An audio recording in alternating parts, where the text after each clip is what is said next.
ನಮಸ್ತೆ ಕರ್ನಾಟಕ, ನಾನು ನಿಮ್ಮ ಪ್ರೀತಿಯ ಉಮಾಶಂಕರ್ ಆಕೆ ಹಾಗೂ ವಿಎಲ್ ಯೂಟ್ಯೂಬರ್.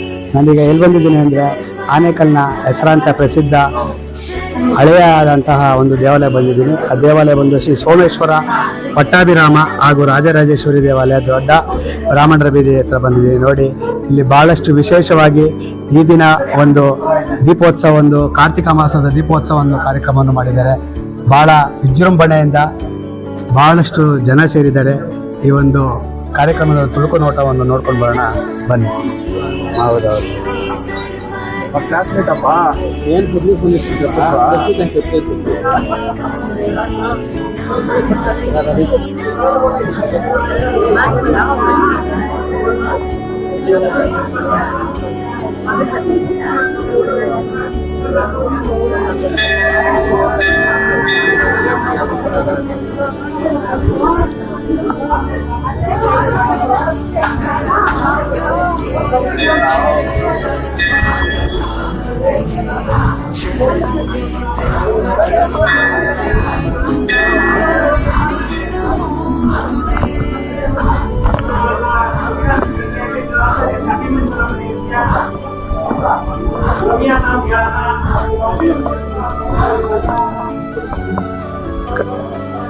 ಕಡೆ ನೋಡಿ.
ನಮಸ್ಕಾರ ಅಮ್ಮ, ನಿಮ್ಮ ಹೆಸರು ಹೇಳಿ.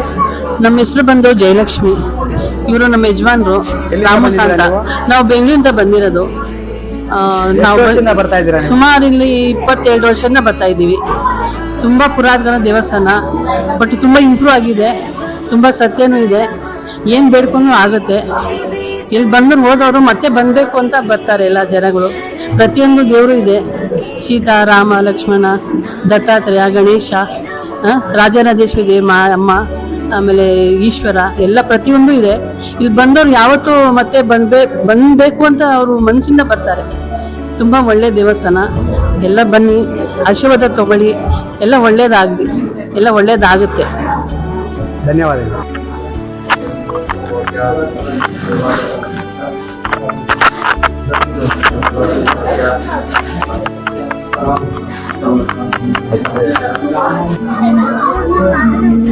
ಹೆಸರು ಹೇಳಿ.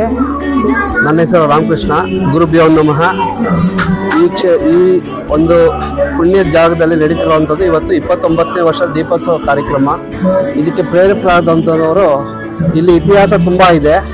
ಏನಂತಪ್ಪ ಅಂದರೆ, ಶ್ರೀ ರಾಮನವಮಿ ಪ್ರಯುಕ್ತ ಶ್ರೀ ರಾಮ ಭಜನೆ ಮಾಡ್ತಾ ರಾಮೋತ್ಸವ ಮಾಡ್ಕೊಂಡು ಬರ್ತಾ ಇರ್ತಕ್ಕಂಥದ್ದು. ರಾಮೋತ್ಸವ ಕಾರ್ಯಕ್ರಮ ಪ್ರಥಮವಾಗಿ ರಾಮಚಂದ್ರ ಶ್ರೌತ್ರಿಗಳು ಅಂತ ನಮ್ಮ ಗುರುಗಳು, ಮತ್ತು ನಾರಾಯಣಮೂರ್ತಿ ಅಂತ ಗುರುಗಳು, ಅವರಿಂದ ಪ್ರಾರಂಭ ಆದಂಥ ಒಂದು ಈ ಜಾಗದಲ್ಲಿ ಸುಮಾರು 89ನೇ ವರ್ಷದಿಂದ ರಾಮೋತ್ಸವ ನಡ್ಕೊಂಡು ಬರ್ತಾ ಇದೆ. ಆ ರಾಮೋತ್ಸವ ನಡೆಯುವಂಥ ಪ್ರೇರಣೆಯಿಂದ ಒಂದು ರಾಮ ಮಂದಿರ ಕಟ್ಟಬೇಕು ಅನ್ನೋ ಒಂದು ಅವರ ಆಶಯ ಆಗಿತ್ತು. ಅದರಂತೆ ಅವರು ಈ ರಾಮ ಮಂದಿರನ ನಿರ್ಮಾಣ ಮಾಡಿದ್ರು. ಈ ರಾಮ ಮಂದಿರ ನಿರ್ಮಾಣ ಮಾಡೋ ಪ್ರಥಮದಲ್ಲಿ ಇಲ್ಲಿ 48 ದಿವಸ ಹೋಮ ಯಜ್ಞಾದಿಗಳು ನಡೆದಿರ್ತಕ್ಕಂಥ ಒಂದು ಪುಣ್ಯವಾದ ಜಾಗ ಇದ್ದಾಗ, ಈ ಜಾಗದಲ್ಲಿ ಬರುವಂಥ ಭಕ್ತರಿಗೆ ಎಲ್ಲರಿಂದಲೂ ರಾಮನ ಕೃಪೆ ಖಂಡಿತವಾಗ್ಲೂ ಎಲ್ರಿಗೂ ಇರುತ್ತೆ. ಸುಮಾರು ಜನ ರಾಮನ ಕೃಪೆಗೆ ಪಾತ್ರರಾಗಿದ್ದಾರೆ. ಮತ್ತು ಅವರು ಮಾಡ್ತಾ ಇದ್ದಂಥ ಕಾರ್ಯಕ್ರಮಗಳಲ್ಲಿ ಅವಾಗ ನಾವು ಸಣ್ಣ ಹುಡುಗರು ರಾಮೋತ್ಸವ ನಡೀತಿತ್ತು. ಅವಾಗ ನಾವೆಲ್ಲ ಭಾಗವಹಿಸ್ತಿದ್ವಿ. ಅದ ನಂತರ ರಾಮೋತ್ಸವ ಪ್ರತಿ ರಾಮನವಮಿಯಿಂದ ರಾಮೋತ್ಸವ ನಡೆಯುತ್ತೆ. ಅದರಂತೆ ನಾವು ದೀಪೋತ್ಸವನೂ ಒಂದು ಪ್ರಾರಂಭ ಮಾಡಬೇಕು ಅನ್ನೋ ಉದ್ದೇಶ ಇಟ್ಕೊಂಡು ದೀಪೋತ್ಸವ ರಾಮಹೃದಯಿಂದ ಪ್ರಾರಂಭ ಆಯಿತು. 29 ವರ್ಷ ಆಗಿದೆ. ಎಲ್ಲ ಭಕ್ತಾದಿಗಳಿಗೂ ಬಂದು ಅವರ ಕೋರಿಕೆಗಳನ್ನು ಈಡೇರಿಸ್ಕೊಂಡಂಥವ್ರು ತುಂಬ ಜನ ಇದ್ದಾರೆ. ಈ ಕ್ಷೇತ್ರದ ತುಂಬ ಅತ್ಯುತ್ತಮವಾದಂಥ ಒಂದು ದೇವಾಲಯ. ಇಲ್ಲಿ ದೇವಾಲಯದಲ್ಲಿ ಶ್ರೀ ಸೋಮೇಶ್ವರ ಸ್ವಾಮಿ ಅಂದರೆ ಶಿವ ಪಂಚಾಯತನ ಅಂದರೆ ಶಿವ ಪರಿವಾರ ಇರುತ್ತೆ. ಮತ್ತು ಪಟ್ಟಾಭಿರಾಮ ಸ್ವಾಮಿ ರಾಮ ಪರಿವಾರ ಇದೆ. ಮತ್ತು ಪಕ್ಕದಲ್ಲಿ ರಾಜರಾಜೇಶ್ವರಿ ಅಮ್ಮನವರಿದ್ದಾರೆ. ಶ್ರೀಚಕ್ರ ಶಕ್ತಿ ಗಣಪತಿ ಸಮೇತ ರಾಜರಾಜೇಶ್ವರಿ ಅಮ್ಮನವರಿದ್ದಾರೆ. ಸೂರ್ಯ ಭಗವಾನ್ ಇದ್ದಾರೆ. ಗುರು ದತ್ತಾತ್ರೇಯ ಇದ್ದಾರೆ. ರಾಮ ದೇವಾಲಯ ದೀಪೋತ್ಸವ. ಸರ್ ಹೇಳಿ, ತಮ್ಮ ಹೆಸರು? ಮಾತಾಡೋಣ ಸರ್.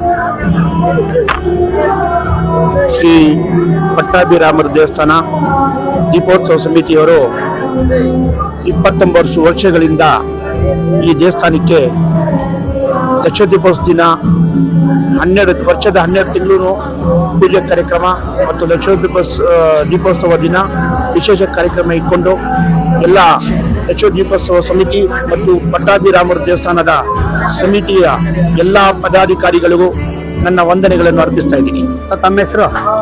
ನಮ್ಮ ಹೆಸರು KKM group of company, Afsar Ali Khan. Okay, ಧನ್ಯವಾದಗಳು.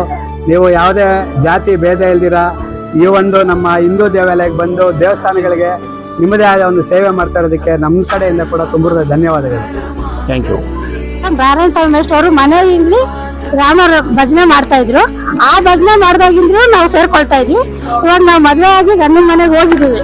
ಆದ್ರೂ ವರ್ಷ ಬಂದು ಇಲ್ಲಿ ಸೇರ್ತೀವಿ. ಇಲ್ಲಿ ಸೇರಿ ಇದೊಂದು ಎಲ್ಲಾ ಬೀದಿ ಹೆಣ್ಮಕ್ಳೆಲ್ಲ ಸೇರಿ ಮಾಡುವಂತ ಹಬ್ಬ ಆಗಿದೆ. ಏನೋ 1 ವರ್ಷ ಬರ್ದಿದ್ರು ನಮ್ಗೇನೋ ಕಳ್ಕೊಂಡಂಗೆ. ಗೌರಿ ಹಬ್ಬಕ್ಕಿಂತ ಮುಖ್ಯ ಆಗಿದೆ ಇದು ನಮ್ಗೆ. ನೋಡ್ರಿ, ಬೀದಿ ಹೆಣ್ಮಕ್ಳೆಲ್ಲ ಬಂದಿದೀವಿ. ಅಂದ್ರೆ ಹೆಣ್ಮಕ್ಳು ಅಂದ್ರೆ ಮನೆಯವ್ರ ಮಾತ್ರ ಸೇರ್ತೀವಿ. ಈ ಫಂಕ್ಷನ್ ಆದ್ರೆ ಬೀದಿ ಹೆಣ್ಮಕ್ಳೆಲ್ಲ ಸೇರ್ತೀವಿ. ಅದರಿಂದ ಖುಷಿ ಆಗುತ್ತೆ ಅಂತ ನಾನು ಹೇಳ್ತೀನಿ. ಶ್ರೀ ಪಟ್ಟಾಭಿರಾಮ ಸ್ವಾಮಿ ದೇವಾಲಯದಲ್ಲಿ ಕಳೆದ 29 ವರ್ಷಗಳಿಂದ ಎಲ್ಲ ಈ ಬ್ರಾಹ್ಮಣರ ಬೀದಿ ಯುವಕರು ಎಲ್ಲರೂ ಸೇರಿ ದೀಪೋತ್ಸವ ಕಾರ್ಯಕ್ರಮ ನಡೆಸ್ಕೊಂಡ್ ಬರ್ತಾ ಇದ್ದೀವಿ. ನಮ್ಗೆ 29 ವರ್ಷದಿಂದ ಸಹಕಾರ ನೀಡ್ತಾ ಇರುವಂತ ಪ್ರಧಾನ ಸೇವಾ ಕರ್ತವ್ಯಗಳಿಗೂ ಎಲ್ರಿಗೂ ಆದ ಶ್ರೀ ಪಟ್ಟಾಭಿರಾಮರು ಆಯುರಾರೋಗ್ಯ ಐಶ್ವರ್ಯ ಕೊಟ್ಟು ಅವ್ರು ಇನ್ನೂ ಹೆಚ್ಚಿನ ರೀತಿಯಲ್ಲಿ ಈ ಪಟ್ಟಾಭಿರಾಮರ ದೇವಸ್ಥಾನಕ್ಕೆ ಸೇವೆ ಸಲ್ಲಿಸ್ಲಿ ಅಂದ್ಬಿಟ್ಟು ನಮ್ಮ ದೀಪೋತ್ಸವ ಸಮಿತಿಯ ಎಲ್ಲಾ ಸದಸ್ಯರಿಂದ ನಾನು ಮನವಿ ಮಾಡ್ಕೊಂತ ಇದ್ದೀನಿ. ಎಲ್ರಿಗೂ ಒಳ್ಳೇದಾಗಲಿ. ಜೈ ಶ್ರೀರಾಮ್. ಅಜಯ್, ನಿಮ್ಮ ಹೆಸರು? ನನ್ನ ಹೆಸರು ಪಾರ್ವತಮ್ಮ ಅಂತ. ಫಸ್ಟ್ ಇಲ್ಲಿ ಕಳ್ಳಕ ಹಾಕೊಂಡು ಕೂತಿದ್ದೆ ಸ್ವಾಮಿ. ಈಗ ಇದೇ ಥರ ಲಕ್ಷ ದೀಪ ಬಂತು.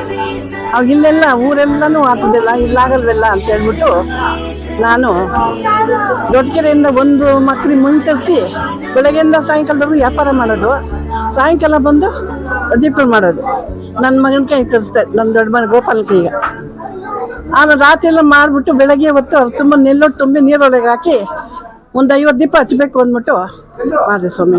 ಮಾಡಿ ಫಸ್ಟ್ ಒಂದು 100 ದೀಪ. ಬಹಳ ಆವಾಗಲೇ ಕಷ್ಟ ಬಿದ್ದು ಮಣ್ಣು ಹೊತ್ತು ತಗೊಂಡ್ಬಂದು ದೀಪ ಮಾಡಿ ಹಚ್ಚಿದ್ದೀರಾ? ನನ್ನ ದೊಡ್ಡ ಮಗ ತಗೊಂಡ್ಬಂದು ಕೊಟ್ಟದ್ದು. ಬೆಳಗ್ಗೆಯಿಂದ ಸಾಯಂಕಾಲ ಅಂಗಡಿ ವ್ಯಾಪಾರ ಮಾಡೋದು, ಆಮೇಲೆ ಬಂದು ದೀಪ ಮಾಡೋದು, ಜೊತೆ EMI ಬರೋದು. ನೋಡಿ, ನೀವು ಆವತ್ತು ಮಣ್ಣಲ್ಲಿ ದೀಪ ಮಾಡಿದ್ದಕ್ಕೆ ಇವತ್ತು ದಿನ ನೋಡಿ ಎಷ್ಟು ಸಾವಿರಾರು ಭಕ್ತಾದಿಗಳು ಎಲ್ಲ ಎಷ್ಟು ಚೆನ್ನಾಗಿ ಬಂದು ಸೇವೆ ಮಾಡ್ತಾ ಇದ್ದಾರೆ.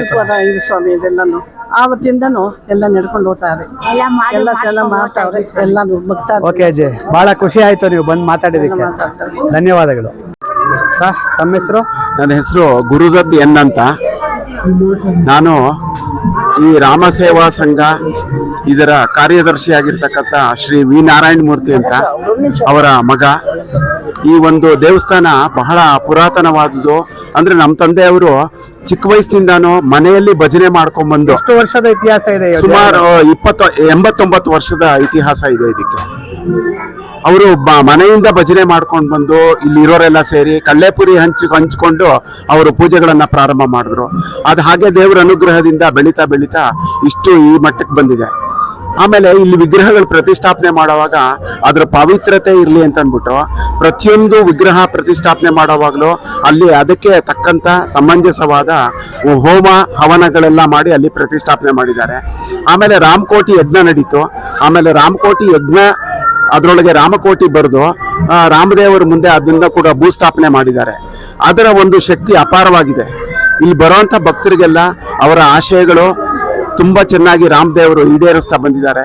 ಶಿವ ಪಂಚಾಯತನ, ರಾಮದೇವರ ಪರಿವಾರ ಮತ್ತು ರಾಜರಾಜೇಶ್ವರಿ ದೇವಿ, ದತ್ತಾತ್ರೇಯ, ಗಣೇಶ ಮತ್ತು ಸೂರ್ಯ ಭಗವಾನ್ ದೇವರಿದ್ದಾರೆ. ಇವರೆಲ್ಲ ಅನೇಕ ಭಕ್ತರು ಬಂದು ಹೋಗಿದ್ದಾರೆ. ನಮಗನ್ಕು ಇದನ್ನ ಪೂಜೆ ಮಾಡ್ಕೊಂಡ್ ಬಂದ್ಮೇಲೆ ನಮ್ಮ ಇಡೀ ನಮ್ಮ ವಂಶಕ್ಕೆ ತುಂಬಾ ಅನುಕೂಲ ಆಗಿದೆ. ರಾಮದೇವರ ಅನುಗ್ರಹ ಮಾಡ್ತಾರೆ. ಅದೇ ರೀತಿ ತಾವೆಲ್ಲರೂ ಕೂಡ ಈ ಒಂದು ದೇವಸ್ಥಾನಕ್ಕೆ ಬಂದು ಇದರ ಒಂದು ದೇವರ ಒಂದು ಆಶೀರ್ವಾದ ಪಡ್ಕೊಂಡು ತಮಗೂ ಕೂಡ ಒಳ್ಳೇದಾಗ್ಲಿ ಅಂತ ನಾನು ನಿಮ್ಮ ಮೂಲಕ ಕೇಳ್ಕೊತೀವಿ. ಬಿಡುವಾದಾಗ ಈ ದೇವಸ್ಥಾನಕ್ಕೆ ಒಮ್ಮೆ ವಿಸಿಟ್ ಮಾಡಿ. ಧನ್ಯವಾದಗಳು. ಓಕೆ, ಧನ್ಯವಾದಗಳು.